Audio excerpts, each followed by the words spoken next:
Hi everyone, welcome back. You're watching The Money Show on ET Now. We told you all about how to grow your money, invest your money. Now it's time for our Spend with TMS segment. This morning you may have read in the papers about how auto sales have once again slumped for the month of August and how once again it's all gloom and doom for the Indian economy. However, we on The Money Show want to tell you how to spend your money correctly on autos. But we're not just telling you to buy any car here and there. We'll tell you how to wisely buy the car, what to look for in the car, and how to pick out the correct choice. In fact, in the upcoming festive season, we have a whole host of cars lined up from a whole host of auto majors. So, to cherry pick which one is actually worth your time and money, I have with me Hormazd Sorabjee, editor of Auto Car India. Hormazd, thanks so much for joining us. Yes, August is yet again another weak month of sales, unsurprisingly, I suppose. But yeah, Hormazd, I think you've been maintaining this. A whole host of other car experts as well have been maintaining this, that now is actually the best time to go out and buy a car because you have BS6 coming in and then you have the entire EV transition. So once again, reiterate for our viewers about how this is the best time to buy a car, and then of course we'll delve into the specifics. Yeah, I think it is the best time to buy a car, but I'll be honest, I think there's a bit of a twist to it. It's not because of the new launches. To be honest, there are new launches, but it's not of the intensity there have been for previous years because everyone's waiting for BS6. It doesn't make sense now launching a car and then having to upgrade the engine in just about 6 months when BS6 comes in April 2020 because there's a lot of cost in that. So launches are there, but are not as much as they should be because everyone's just waiting for that to come. There may be minor facelifts and stuff like that happening. So the big one really is a Maruti Espresso, which is a quid rival that's happening end of the month. That's the big one. Then you've got cars from Audi like the A6 and A8, and you've got the luxury ones like Mercedes are launching the GLE. But Tata with the Altroz, they were to launch. They pushed that towards next year because they want it to be come out with BS6 straight away. But what I will tell you is that this is the time to buy certain cars before they die because what's going to happen is you're going to get a great many diesel cars going out of the market because diesel is finding it more difficult to meet the new norm.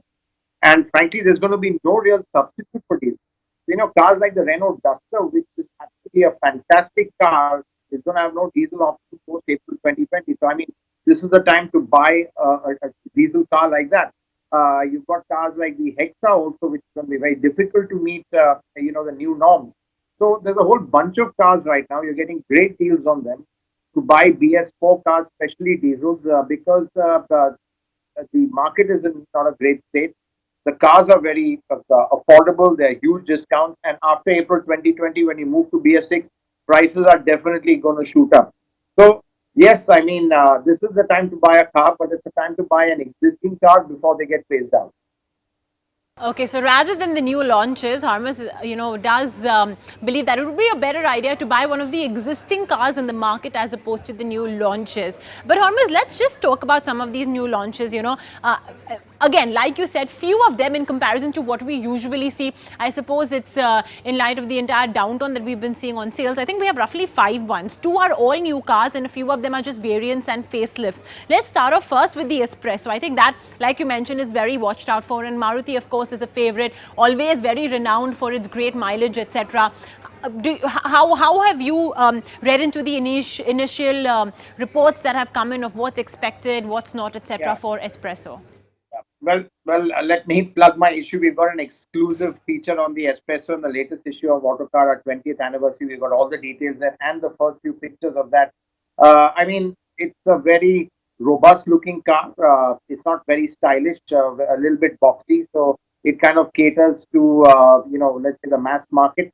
But good on specifications. It's just got a 1 liter single engine, a 1 liter petrol engine, the same K series, which is there in cars like the Wagoner the Celerio.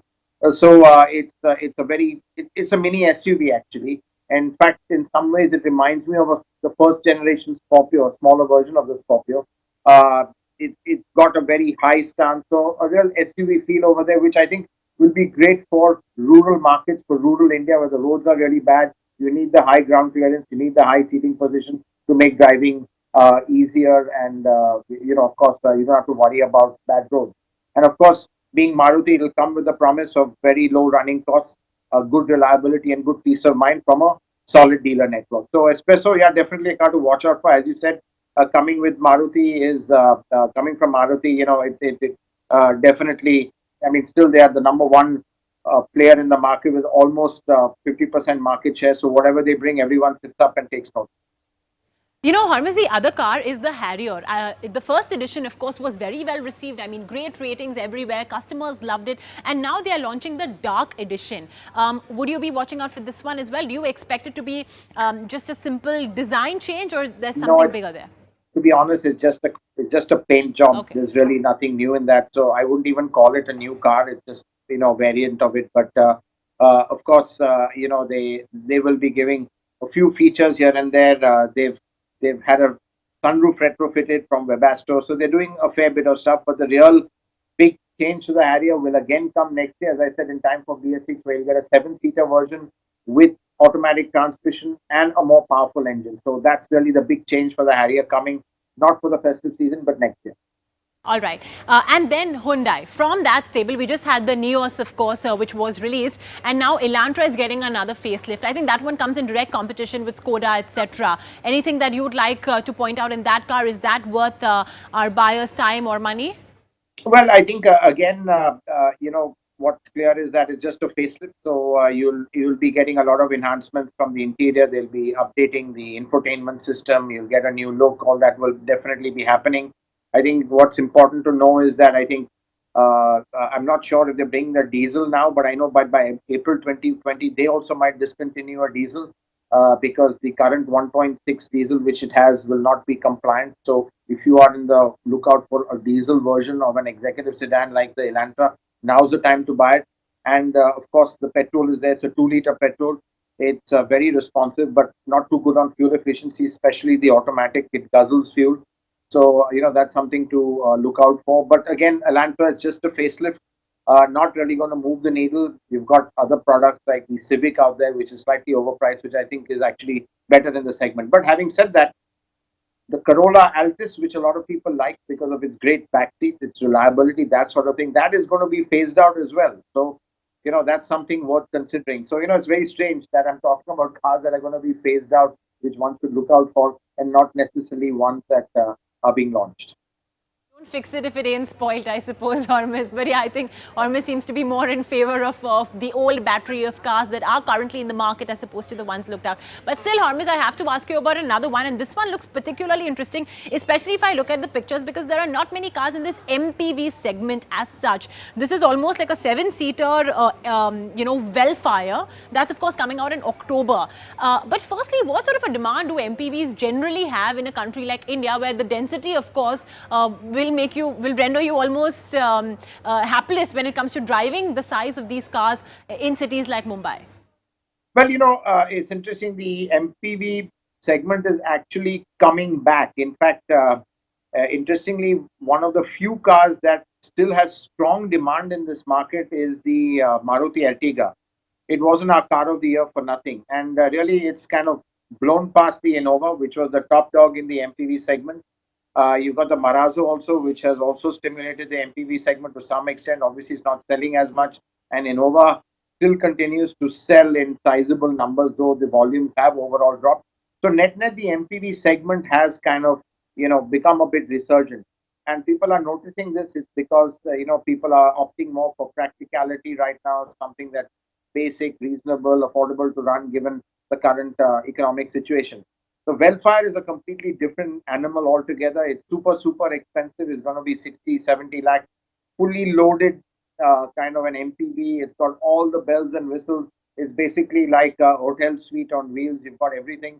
So, it's for a very niche audience. And they're being imported in very small numbers. So customs duties are going to be very high. So it'll be very heavily priced, but, it's going to be really an MPV which has just got everything in it. It definitely is a bit more pricey, but if MPVs are coming back, then this one could be worth a look. Thanks a lot, Hormazd. It's always great getting you on board. Of course, Autocar did have the exclusive images of Maruti Espresso as well in the last edition of the magazine. But on that note, we will wrap it up on Spend with TMS and, of course, the Money Show as well. Thank you so much, folks, for watching. We will be back with a brand new episode tomorrow.